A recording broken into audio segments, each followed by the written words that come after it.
जी अस्सलाम वालेकुम मलक साहब। ये आपसे मैं 2 माह पहले जो ब्रीड लेके आया था, 7 मादाएँ।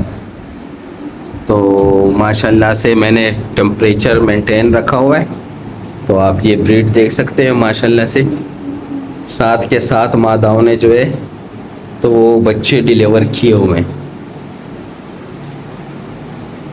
इसने तकरीबन आज दूसरा तीसरा दिन है बच्चे उतारे हुए और तकरीबन 42-43 बच्चे माशाल्लाह से निकले हुए हैं। 2 माह पहले मैं आपसे लेके आया था और माशाल्लाह से टेम्परेचर मैंने मेंटेन रखा हुआ है।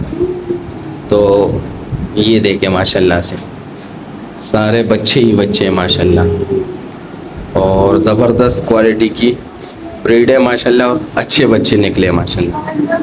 ये आप चेक कर लीजिएगा। 2 माह पहले मैं आपसे लेके आया था, 7 मादाएँ लेके आया था और माशाल्लाह से तकरीबन 43 बच्चे माशाल्लाह से निकले।